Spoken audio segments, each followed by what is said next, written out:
Bienvenue au four à bois. Voilà ce que découvrent nos clients quand ils rentrent chez nous, dans notre magasin. Il y a environ entre 250 et 300 pains décorés. Ce qui fait que ça occasionne des petits sujets comme des enfants qui comptent les animaux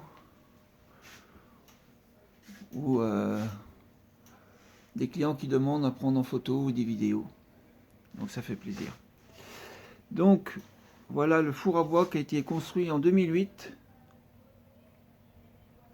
Et voici la vision de notre magasin vue du four.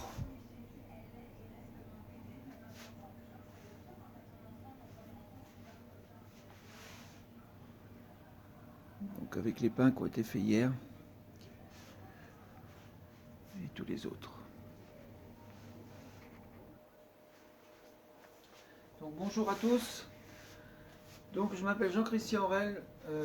Comme je disais il y a un instant, j'ai fait ce four à bois en 2008 et je fais cette vidéo pour justement expliquer comment on chauffe le four à bois.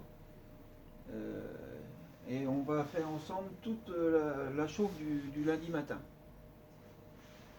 Donc c'est un four à chauffe direct, un gueulard. Donc avec le gueulard et à l'intérieur du four. Donc voilà, il est à une température de 320 degrés. Et pour une sole là, en sol, il est à 138 degrés. 138, 139, ouais, voilà. Donc voilà le gueulard. Le gueulard, on le bouge. Donc on va voir autour de la chauffe, on peut le bouger à droite, on va le bouger à droite et à gauche. Donc on va faire une heure au milieu, une 3/4 d'heure à droite, 3/4 d'heure à gauche. Voici le foyer. Donc je vais charger en bois. Donc les essences de bois, j'utilise essentiellement du bouleau et du hêtre. C'est le bois qu'on rencontre qui est le plus facile à se fournir. On peut le chauffer avec du charme, du frêne. J'évite. Alors, c'est un four, je disais, à chauffe direct. Ce qui donne l'appellation du pain cuit au feu de bois. La grande différence avec des fours à bois chauffés à chauffe indirecte. Je m'explique dans le sens que la chauffe indirecte, la flamme ne va pas aller dans la chambre de cuisson. Là, la flamme va aller, on verra tout à l'heure, directement dans la chambre de cuisson. Il est important de préciser aussi qu'on ne fait pas le meilleur pain que sur du four à bois à chauffe direct. On fait du bon pain, on a un métier qui est universel. C'est un peu comme la musique, hein. Vous avez beaucoup de styles de musique. En boulangerie, on a un beau métier qui offre plein de possibilités de faire du pain et du bon pain avec différentes méthodes. Ça, c'est un très beau métier pour ça. Ensuite, donc là, je vais charger. Donc les essences, il faut du bois sec, du bois qui est au moins 2 ans. C'est très bien, 2 ans de séchage. Minimum une année, mais 2 ans, c'est encore mieux. Pour avoir une puissance de chauffe correcte. Donc là, comme je disais, on va le chauffer au milieu 1 heure. Après, comme je cuis pas, je vais pas m'occuper quand je cuis. Là, la température extérieure, elle est de 5 degrés. Il pleut pas. Et quand je cuis, je m'occupe, j'ai là toujours la base de temps, mais je vais m'occuper surtout de la température de masse de mon four. Parce qu'on a vu là à l'instant que mon four était à 130 à l'intérieur, en chambre de cuisson, et il est à 320 degrés en masse. Donc ce qui fait que là, on va le monter. Si je cuisais, il faudrait minimum le monter à 400 degrés.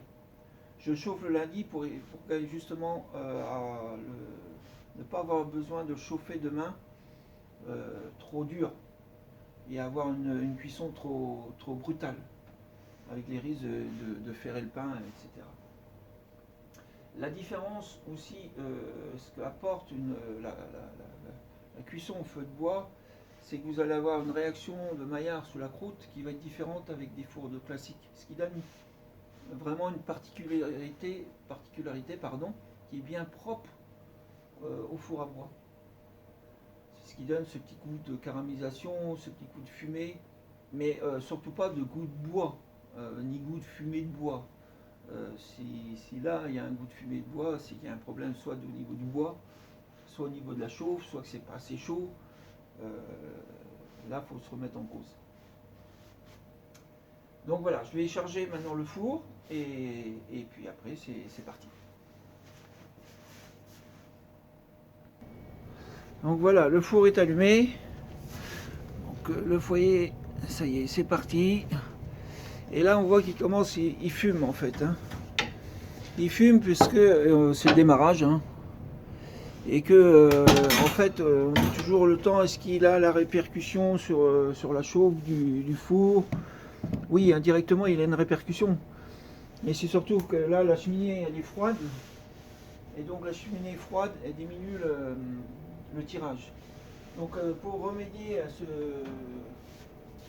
petit souci, enfin à cette conséquence, on ouvre la porte du four du milieu, assez grand.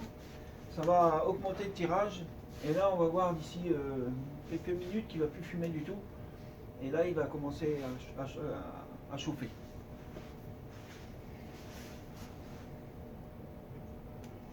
Là ça fait une demi-heure qu'il est en chauffe, donc là on est arrivé à 350 degrés. Donc on va encore continuer pendant une demi-heure. Je vais recharger mon foyer de manière à ce qu'il maintienne bien la flamme et qu'il continue à bien chauffer.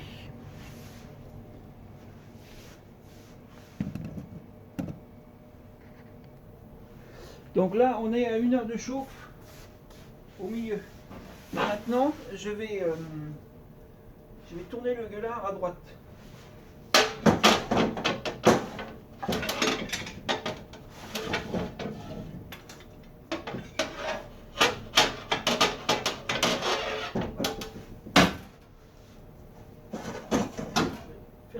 Je vais laisser.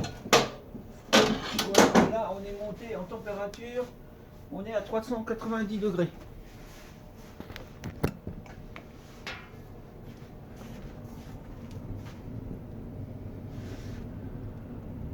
Donc et en sol là on est à 250 degrés en sol. Bon là on est plus parce qu'il y a la flamme. Bon, pour l'instant on est à 250 pareil. Voilà.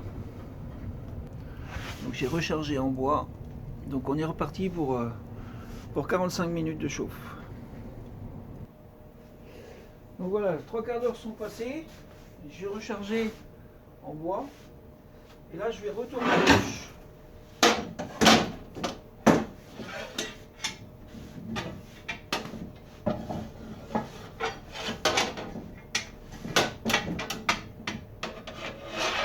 Et là on repart pour encore pour 3/4 d'heure. Donc là on est à 400, on est juste à 400. On devrait arriver à monter à 410, peut-être 420. Je vous disais tout à l'heure, je chauffe le lundi, c'est pour éviter. En fait, si je ne chauffais pas le lundi, je serais obligé de le pousser à 400 pour pouvoir cuire du premier coup. En fait, j'ai 3 passages à faire, c'est le minimum. Si j'étais là, si je me mettais à cuire, je pourrais à 410, à peine 420 en fin de chauffe. Je vais faire 2 passages.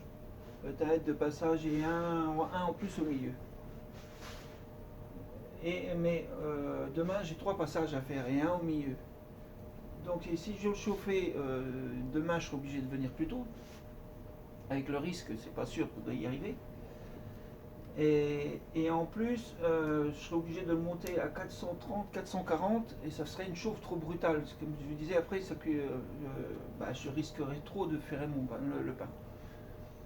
Si je ne le monte pas et que demain je serais à 410, 420, donc je ferai que 2 passages, et je serai obligé de rechauffer. Donc c'est pas une chauffe pour rien. C'est pas une chauffe qui sert à rien. C'est une chauffe de toute façon, il faut qu'elle soit faite. Qu'elle soit faite aujourd'hui ou à la limite demain dans la matinée. Voilà, c'était une petite précision. Voilà, nous arrivons à la fin de la chauffe du four à bois un lundi matin. Donc il est arrivé à 410 degrés. Donc en sol,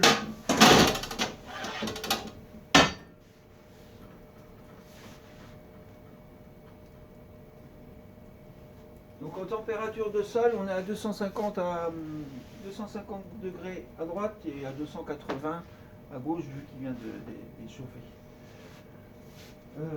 Donc là je vais remettre le gueulard tout prêt pour demain matin au milieu et fermer la cheminée. Il reste un peu de flamme, il va finir de monter, il va peut-être monter à 415 tranquillement et ça va éviter qu'il commence à chuter maintenant. Je vais gagner peut-être une heure et demie avant qu'il commence à descendre. Tout ce que les temps que j'ai donnés sont vraiment à titre indicatif et sont propres vraiment à ce four là. Je suis certain qu'un four qui soit à la campagne en pleine nature il réagira différemment. Un four en ville ou qu'il est en mitoyenneté, la cheminée est en pleine mitoyenneté de maison, il réagira encore différemment. Enfin c'est propre au four, ça donne une idée, c'est fait pour ça, pour aider, mais c'est juste à titre indicatif. Je vous souhaite une bonne boulange à tous.